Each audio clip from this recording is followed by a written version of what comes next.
Hi, I'm Eddie Obeng, and this is How. Daily, I bring you a different way to get stuff done. That's why it's called How Daily. Okay, so today I want us to look at this whole process of learning new stuff, learning to learn.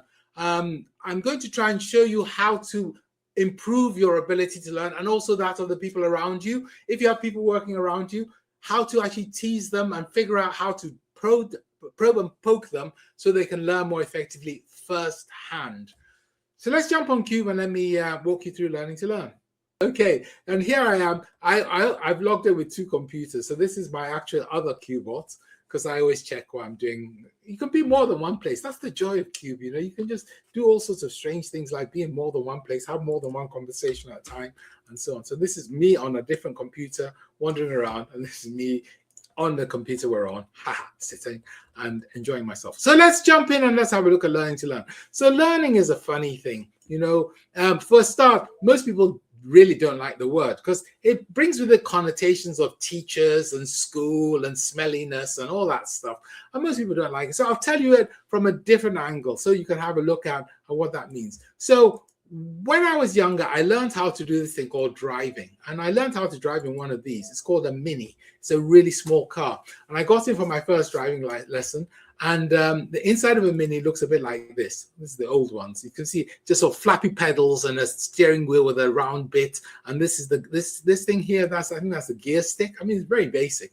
Anyway, so the instructor said to me, put the key in the ignition and turn it and start the car. So I looked at the key, there was a hole, I put it in, and I'd seen people do this, so I twisted it, and all of a sudden the engine went, and the instructor said, get your beep foot off the beep accelerator. Does everyone know what beep means? Okay, great. Basically, I put my feet on one of the paddles down here, okay? So I started to lift my foot off one of the flappy paddle things. As I lifted my foot, the engine noise going, woo. So guess what I did? I pushed it down again and went, woo. So what had I done? I'd learned the process of the link between the flappy noise paddle and the engine noise, okay? This is what's supposed to happen to you when you get involved in a learning experience. This was a model put together by Kolb, and it was really a cool model, and everyone said it didn't apply, but I think it still does because I've learned that way, and other people I've seen have learned that way as well. So I'll teach you and we'll work our way through that. So experience is supposed to happen. Then what's supposed to happen is you're supposed to stop and reflect and go, oh, the car's making lots of noise. I wonder why. I never got to that chance. My instructor told me to get my beep foot off the beep accelerator. Then what you're supposed to do is you're supposed to build what's called a general theory.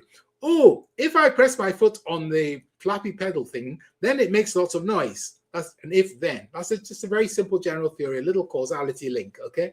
And then you're supposed to plan/test it. Oh, what should I do? Let me press it and see if it goes. Then you press it, you test it, and it goes vroom, okay? So this is what's supposed to happen in the first-hand learning cycle.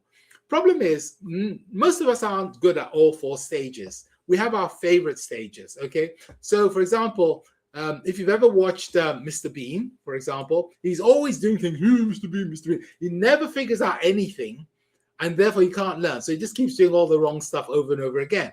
Then you get like sort of learned people, academic-y, legally types, who spend all their time going, I pontificate. And they come up with wonderful theories, but they never do anything about them. And then you have people come up with theories and then ask other people to test. And then, of course, you've got Batman and Robin. Batman. Always the same. Batphone goes. They drive into Gotham City. Bish, bish, bash, bash, you know, etc., etc. They never, ever actually do anything except the experience over and over again. They never get a chance to reflect and so on and so forth. So there's a learning cycle. Some of us are good at certain bits. Some of us aren't. There are different profiles, and you might have recognized yourself as somebody who just reflects all the time and does stuff all the time, or you might be somebody who comes up with theories. I don't know. But have a look and then listen to what your colleagues say, because if they're stuck at one stage, you can help them along.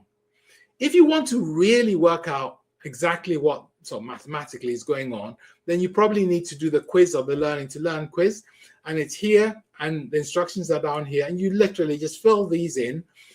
As it says, there are 4 sets of horizontal words. Choose the ones which characterize you when you're learning most, and put a number in 1, 2, 3, 4. So you just do that. Then you add up all the numbers, and then it tells you how balanced you are. So for example, when you added up all the numbers, you discover that you scored 20, and then 10, and then 5, and then 2. when you come back over here, it means you spend all your time doing experience. 5, don't reflect so much. 5, don't build up theories. 2, never test them. You're convinced that your opinions are right, but you actually have no connection with reality. So that's learning to learn. For you to make you more effective as a learner, to help other people, but also just so that you can cope with the pace of change in the very fast changing world and actually come out on top. I've been Eddie Obeng. Subscribe or read the newsletter on LinkedIn, and good luck.